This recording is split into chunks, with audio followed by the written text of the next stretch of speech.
Section 1. You will hear two students, Jacinta and Lewis, discussing a holiday they are planning in Queenstown, a tourist center in New Zealand popular with young people. First, you have some time to look at questions 1 to 6 on page 88.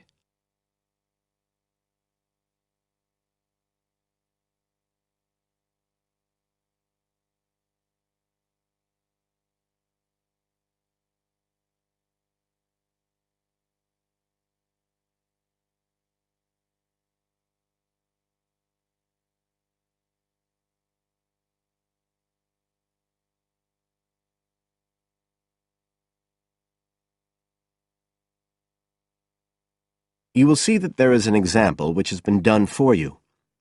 On this occasion only, the conversation relating to this will be played first.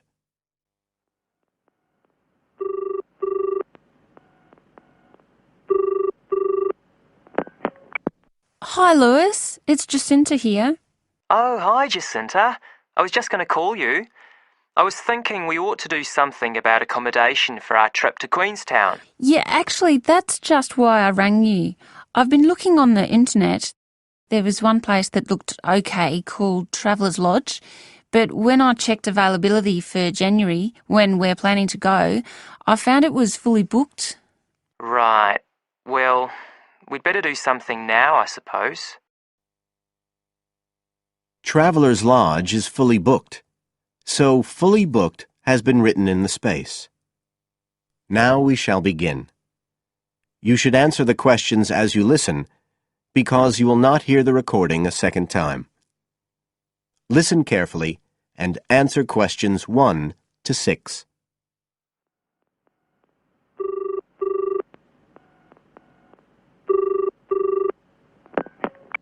Hi, Lewis. It's Jacinta here.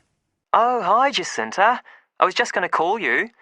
I was thinking we ought to do something about accommodation for our trip to Queenstown. Yeah, actually, that's just why I rang you.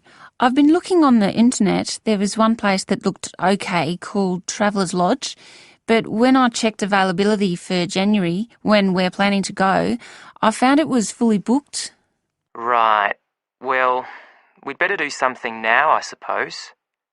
I've actually got a list up here on the computer.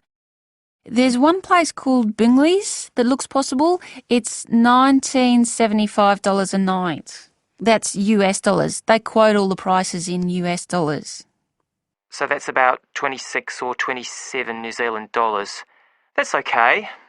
That'll be in a dormitory, is it? Yeah, they say 8-bed dorms, and the hostel's right in the town centre, and they've got a cafe.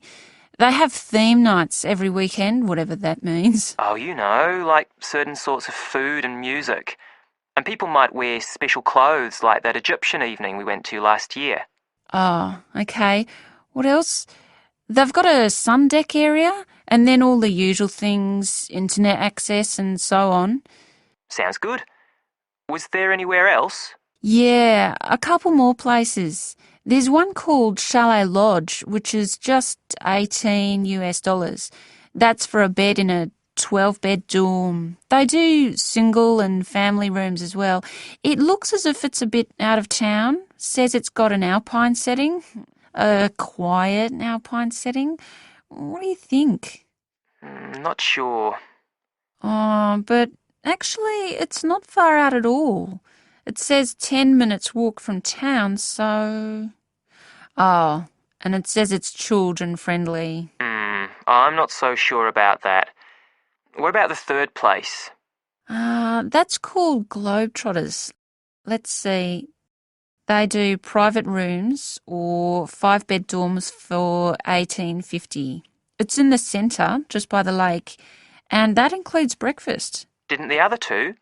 I don't think so. They didn't mention it, so probably not. Oh, and it says something about a free skydive. Wow. Don't know if I'm all that keen on jumping out of aeroplanes. Oh, actually, what it says is you can win a chance to do a skydive. They give one away every day to one of the guests. Well, if I win it, you can do it. Anyway, do they have room? Yeah, I checked the availability. Shall I go ahead and book there then? Fine. You now have some time to look at questions 7 to 10 on page 89.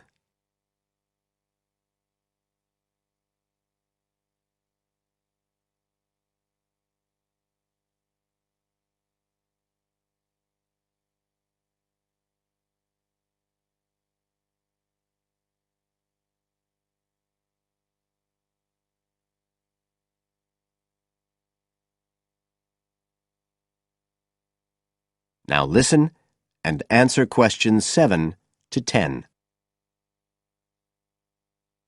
I was looking at what there is to do too. There are lots of sites offering deals for adventure sports. I suppose we have to do a bungee jump. Why? Well, it's Queenstown where they more or less started it as a sport. You can, if you really want to jump off the side of a bridge with an elastic rope tied round your ankles. I'll watch. Okay, so what do you want to do? As far as adventure sports go, I was talking to someone who went whitewater rafting there. He said it was really awesome. They drive you up the Shotover River and then you come down on a rubber raft through the whitewater rapids where the river's really narrow and fast and end up going through a tunnel nearly 200 metres long. I think it's quite expensive though. Oh, I'm on for that if you are. Cool. The other thing you can do is the jet boat ride. That sounded just a lot of noise though. It's basically just whizzing round on the river on a very fast boat, isn't it? My friend did that as well. He said it was a bit touristy, but worth it. I'll give it a go. You go right up the river canyon. He said the drivers were really skillful, but I don't mind going on my own. But there's lots to do as well as the whole commercial adventure bit. We ought to do some trekking. The scenery around there's amazing. I don't want to miss that. The place to start's Glenorchy, apparently, about 40 minutes drive. That's where lots of the wilderness trails begin. Okay, I'll pack my walking boots. I'd better start getting in training. I haven't done anything except sit at my desk for months. Now, is there anything else we need to decide? That is the end of section 1. You now have half a minute to check your answers.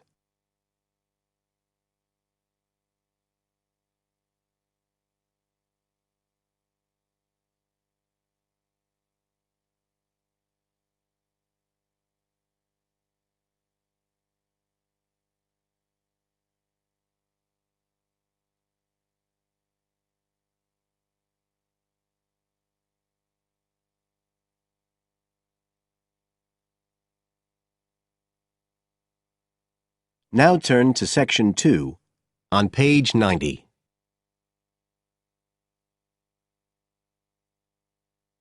Section 2. You will hear a local radio program about cycling courses in London. First, you have some time to look at questions 11 to 14 on page 90.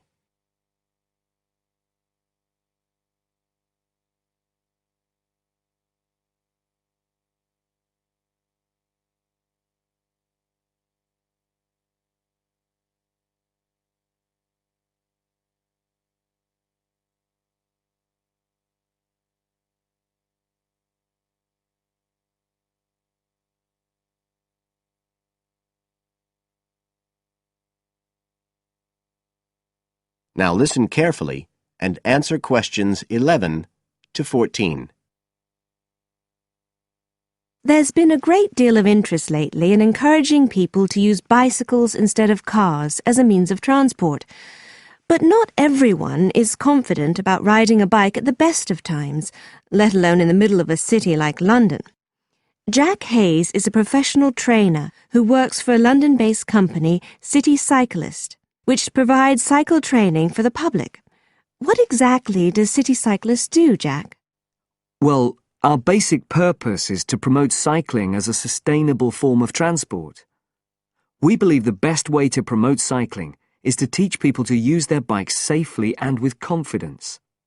In European countries, people all learned from their parents, and they also learned in school.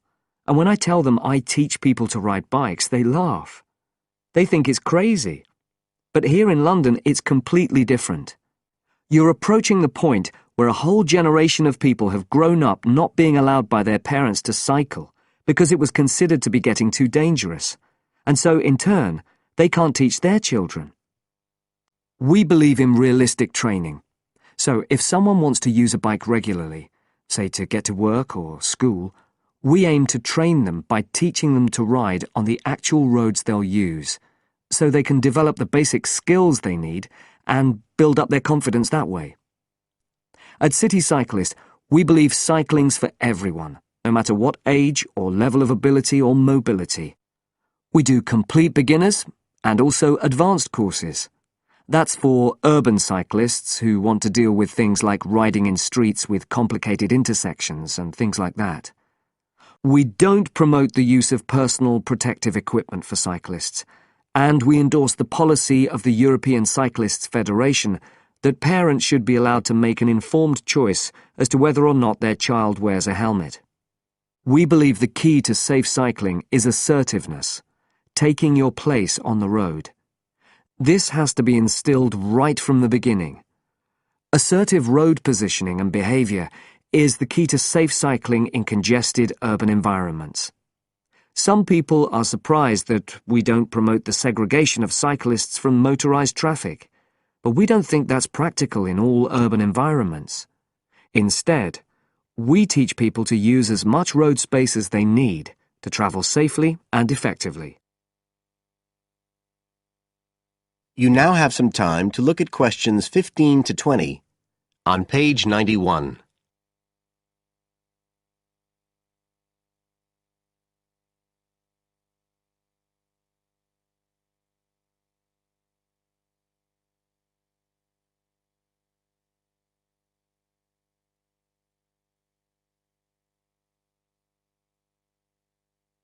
Now listen and answer questions 15 to 20. Now, as well as courses for individuals, City Cyclist provides a number of services for organisations. For example, we can deliver fun, safe cycle training activities at schools, arranging courses so that the disruption of curriculum time is kept to a minimum. As well as this, in order to promote safe cycling, we have provided training courses for employees and staff of local councils. And we are also increasingly looking at developing training courses in companies in order to help employers work towards green transport plans by helping to increase the number of staff cycling to work. Right, so that's a brief summary of what we do. If any listeners would like to find out more about the organisation, you can have a look at our website. That's City Cyclist. CITI cyclist.co.uk. And in order to book lessons, you can either phone us on 020 7562 4028 or do it online. There's an application form on our website, and you can just download that and send it in. We charge £27.50 per hour for one-to-one lessons, plus £6 for each extra person. So you're looking at just £39.50 for a family of 3, say. If you've never been on a bike in your life before, we reckon we can get you riding in 1 hour, and for most people a course of road training usually takes 3 hours. But whether you're a parent or a child, an individual or an institution, we'll be happy to discuss your special needs and make a program just for you. That is the end of section 2. You now have half a minute to check your answers.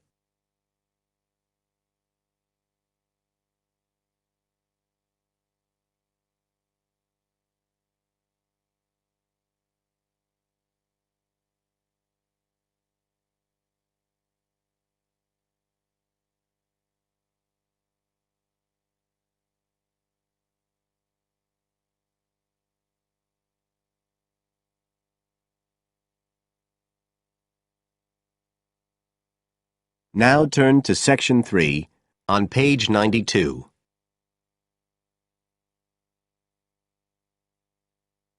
Section 3. You will hear 2 students, Sharon and Zhao Li, talking to their tutor about a presentation they gave the previous week. First, you have some time to look at questions 21 to 23 on page 92.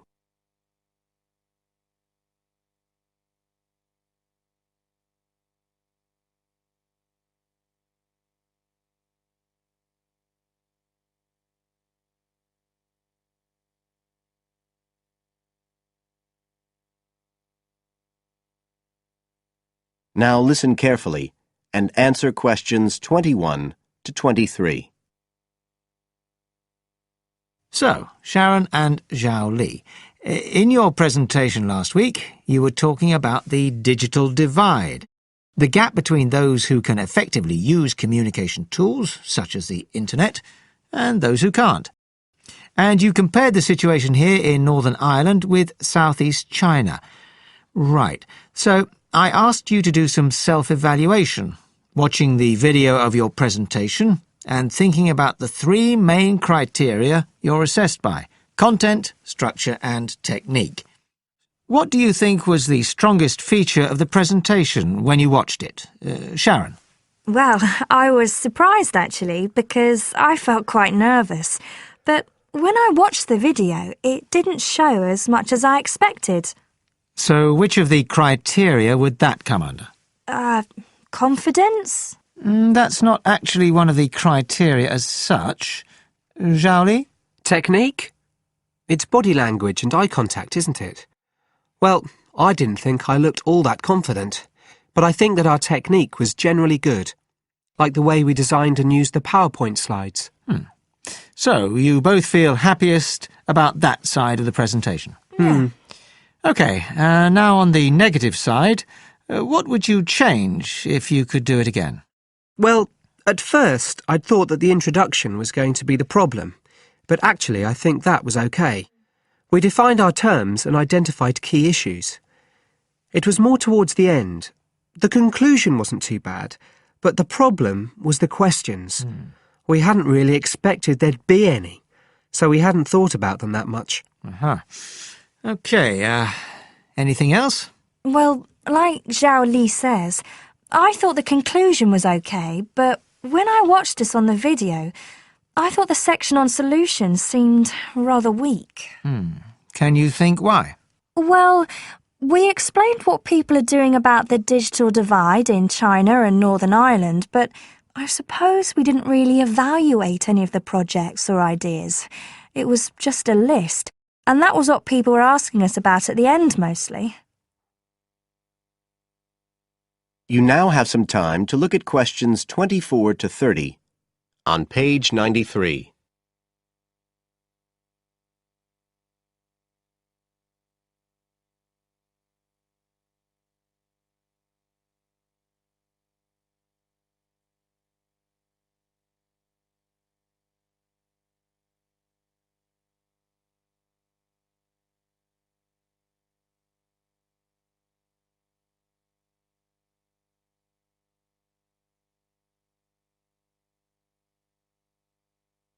Now listen and answer questions 24 to 30.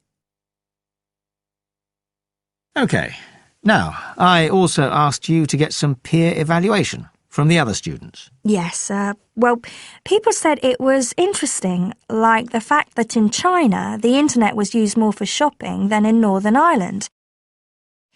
They said sometimes it was a bit hard to understand because we were talking quite fast, but we didn't think so when we watched the video. No, it's a bit different, though, because you know all this information already. If you're hearing it for the first time, you need more time to process it. That's why signposting the structure and organisation of the talk is important. That seemed okay. No one mentioned that as a problem.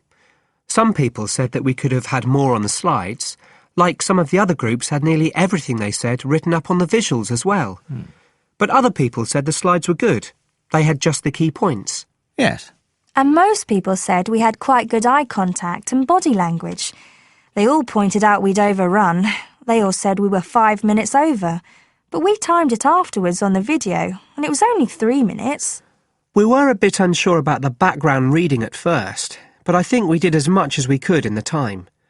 Anyway, no one commented on that under content. But one thing that did come out was that they liked the fact we'd done research on both Northern Ireland and China. Most other people had just based their research on one country. We managed to get quite a lot of data from the internet, although we had to do our own analysis, and we did our own surveys as well in both countries. So the class gave us best feedback for content, but it was all okay. Right. Well, that's quite similar to the feedback I'm giving you. I was very impressed by the amount of work you'd done and by your research methodology. So, actually, I'm giving you full marks for content. 5.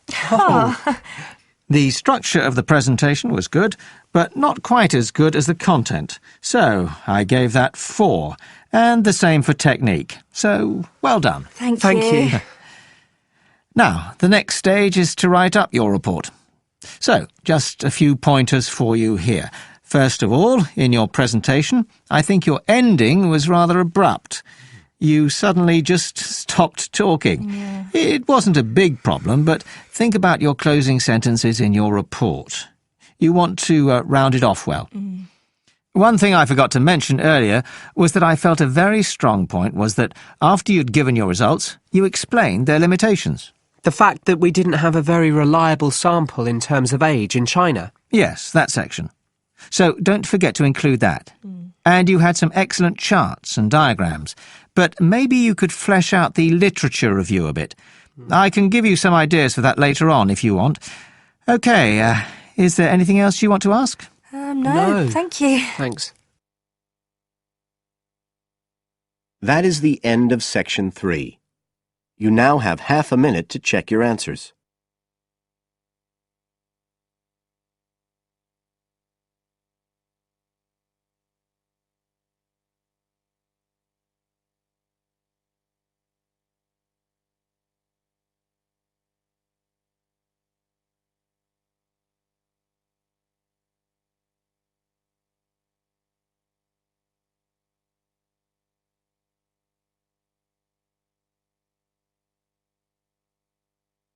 Now turn to Section 4 on page 94.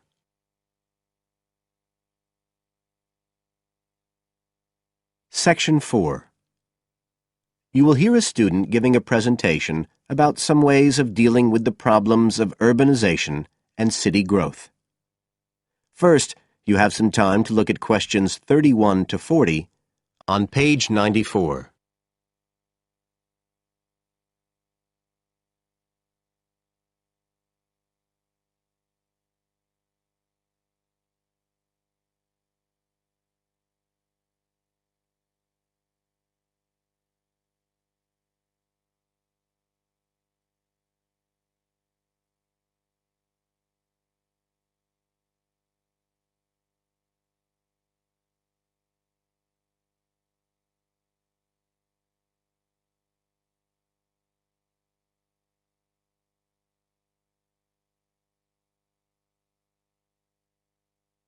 Now listen carefully and answer questions 31 to 40. Well, Adam's just been talking about some of the problems that have resulted from the rapid growth of cities in the last 100 years.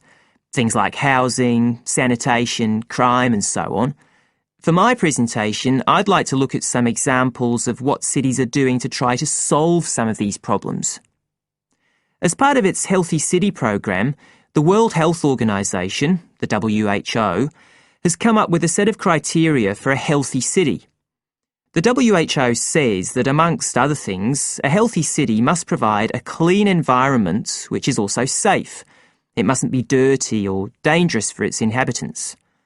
As well as that, the WHO says a healthy city has got to be able to satisfy its inhabitants' basic needs. That's all its inhabitants, not just the rich ones or the ones with jobs, everyone who lives there. A third criterion, is that it's got to have health services which can be used by all the inhabitants and which they can access easily. The final point's to do with local government. The WHO says this is something that the whole community should be involved in, not just a few powerful politicians or businessmen. So, a healthy city is not just a matter of avoiding illness, that sort of healthiness. It's the way that the whole city works together for the benefit of its population. OK, so what I'd like to do now is to look at some projects in different cities around the world where cities have tried to meet these criteria, to make their cities healthy ones.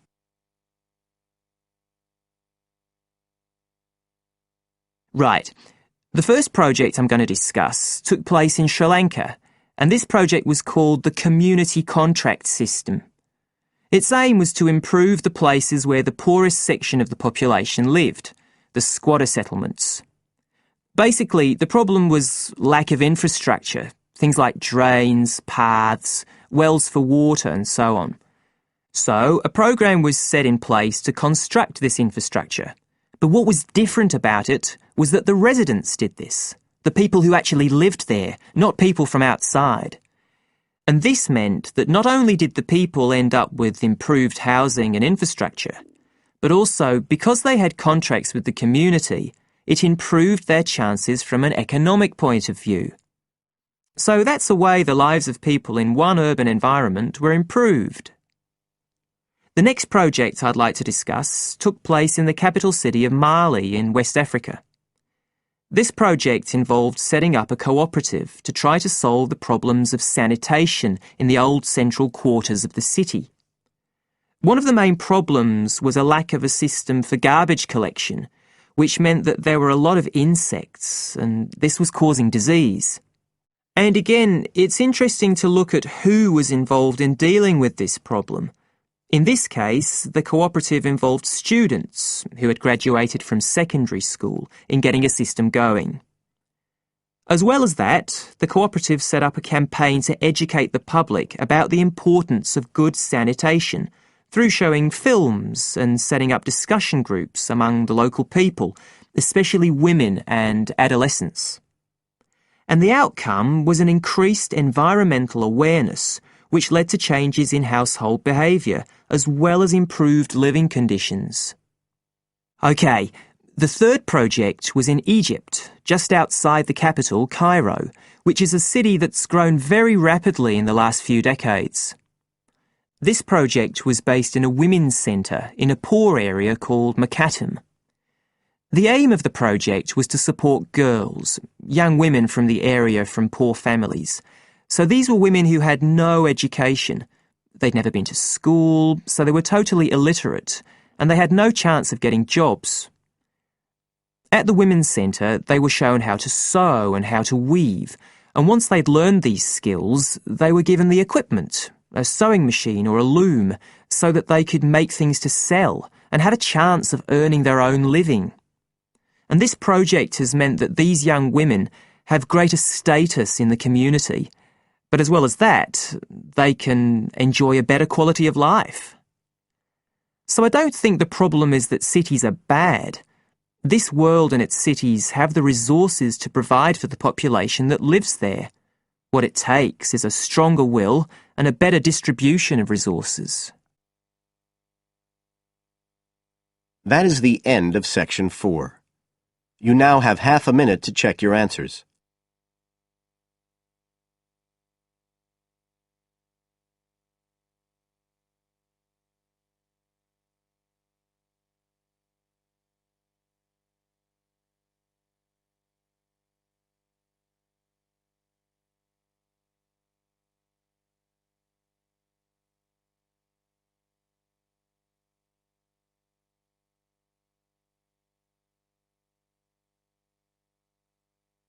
That is the end of the listening test. You now have 10 minutes to transfer your answers to the separate answer sheet.